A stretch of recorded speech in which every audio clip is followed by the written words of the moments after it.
रग रग में भगवान के नाम की चेतना। कभी भगवान की प्रेमा भक्ति से हंसी आती है तो कभी विरह में रुदन होता है। धन भागी हैं वे लोग जो भगवान के लिए हंस लेते हैं, भगवान के लिए रो लेते हैं, भगवान के लिए गहरी शांति में गोता मार लेते हैं। उनकी वह सारी साधना भगवान स्वीकार कर लेते हैं। जो बंदर की नाई झांकते ताकते रहते हैं वे पाप आत्मा इस दिव्य साधना का महत्व नहीं जानते। विमुढ़ानानुपश्यन्ति पश्यन्ति ज्ञान चक्षुषा। भगवान गीता में कहते हैं विमुढ़ लोक मुझ अंतर्यामी चैतन्य सर्वेश्वर विश्वेश्वर को नहीं जानते ज्ञान की आंखों से।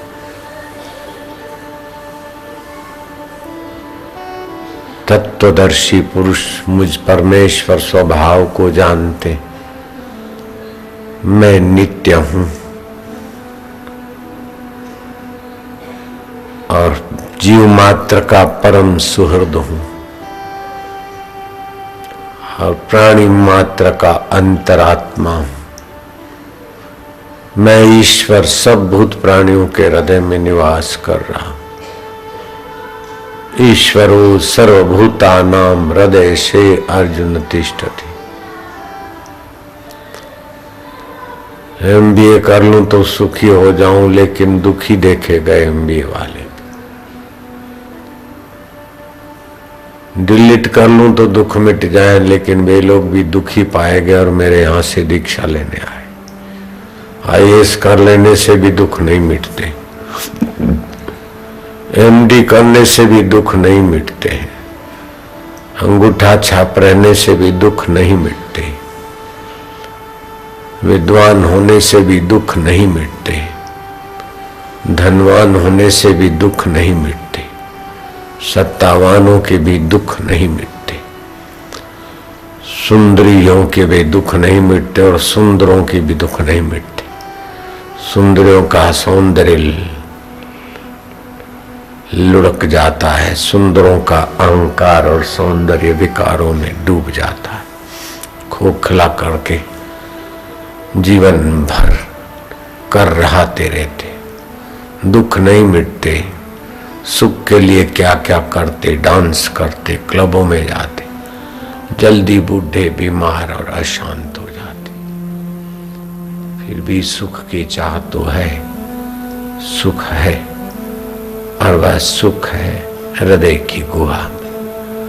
वो अंतर्यामी परमात्मा का स्वभाव सुख रूप है, चेतन रूप है, आनंद रूप है। ओमकार के जप से पाप नाशिनी ऊर्जा पैदा होती।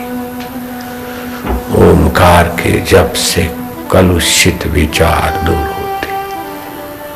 ओमकार के जप से बुद्धि में भगवान का प्रभाव खिलता है। Power of the God, spiritual power. Omkar का जप करने वाला कहीं कभी लाचार मोहताज नहीं होता। निरहंकार नारायण में जप करके शांतात्मा सबका हित चाहने वाला ओमकार का उपासक पृथ्वी पर का देव है। हे राम जी स्वर्ग के देवताओं को भी देखा लेकिन वहां भी सुख नहीं।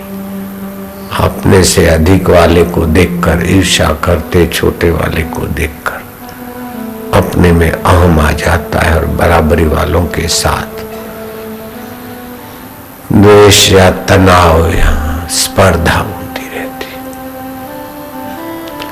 गंधर्वों को देखा तो वहां भी सुख नहीं। गान तो करते रहे लेकिन वेद की ऋचाओं का तो गान करते लेकिन जहां से गान होता है और जिसका ऋचाओं का उद्देश्य है उस परमात्मा को नहीं जानते। उन गंधर्वों को देखा। हे राम जी यक्ष और किन्नरों का तो हाल वही बिगड़ा। मनुष्य होने में भी सुख नहीं, देव गंधर्व होने में भी सुख नहीं, धनी होने में भी सुख नहीं, निर्धन होने में भी सुख नहीं। मैं 14 लोकों में घूमा, कहीं शाश्वत सुख नहीं देखा। राम श्री रामचंद्र जी गुरु जी की महान अनुभव संपन्न वाणी सुनकर प्रीति पूर्वक श्रद्धा भक्ति से एकटक गुरुदेव को देख रहे हैं कि गुरुदेव कौन सा अमृत वचन बोलने को, कौन सा मोती झड़ेगा गुरु के श्री मुखारविंद से। चकोर किनाई श्री राम गुरु मूर्ति के तरफ देख रहे, उपास्य राम पूज्य राम अपने गुरुदेव की उपासना और पूजा में इतने पावन हो, घड़ियों की बेला देख रहे कि गुरुदेव क्या कहते। न स्वर्ग में सुख है, न गंधर्वों में, न यक्ष में, न अतल में सुख है, न वितल में, न तलातल में, न रसातल में, न पाताल में सुख है। थोड़ी देर सुख हुआ, फिर दुख, चिंता और वही परेशानी, सुखाभास। वास्तविक सुखों से माना जाता कि एक बार मिल जाए, अमृत की पहचान है कि फिर मौत की दाल न गले। सुख की पहचान है कि फिर दुख वहां फर्क ना सके, दुख दुखी ना कर सके।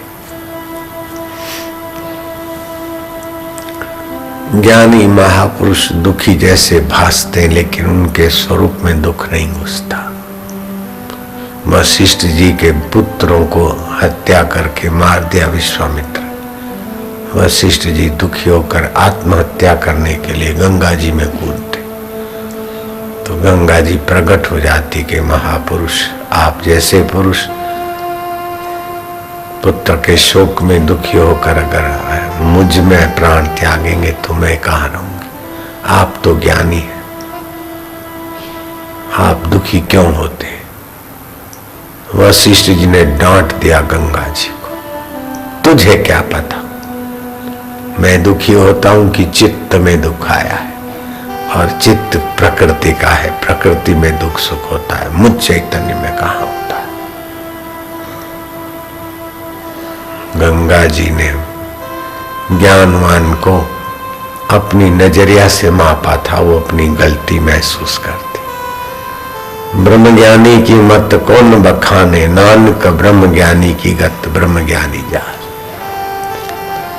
ब्रह्मज्ञानी की गत ब्रह्मज्ञानी जाने।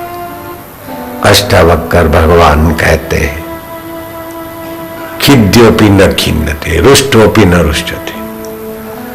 खिन्न होता देखे फिर भी वो खिन्न नहीं। धीरो न द्वेष्टि संसारम, संसार में किसी परिस्थिति व्यक्ति से द्वेष नहीं करता। आत्मा नम न दीक्षते, आत्मा परमात्मा को चाहता भी नहीं। हर्षम अमहर्ष विनिर्मुक्ता, सुख के समय और अमहर्ष दुख और पीड़ा के समय वैसा दिखते हुए भी विनिर्मुक्ता, ठीक ढंग से मुक्त है। जैसे हरिश्चंद्र का पार्ट अदा करने वाला घड़ी भर में भीख मंगा आक्रांत करता हुआ मंच पर आता है, तो राजाधिराज सत्यवादी महाराज का यशगान सुनने वाला वही भीख मंगे का पार्ट अदा करता है। वो न भीख मंगा है न हरिश्चंद्र है, वो तो वही है। ऐसे ही ज्ञानी न हर्ष अमर्ष ऐसीते करते। भाई लक्ष्मण करके आंसू बहाते, लेकिन रामचंद्र जी दुखी नहीं हो रहे। सीता की खोज में दुखी दिख रहे, लेकिन दुख उनको छूता नहीं। लक्ष्मण के मूर्छा में विलाप करते, लेकिन राम जी के चित्त में पीड़ा नहीं टिकती। मर्यादा स्थापन और चित्त की दशा के दृष्टा है। तो वास्तविक अमृत की पहचान है कि जहां मौत की दाल न गले। वास्तविक सुख की पहचान है कि जहां दुख की दाल ना गले। दुखी दिखते हुए भी, विलाप करते हुए भी, ज्ञानी सिर पटकते हुए भी दिखे फिर भी दुख से पार।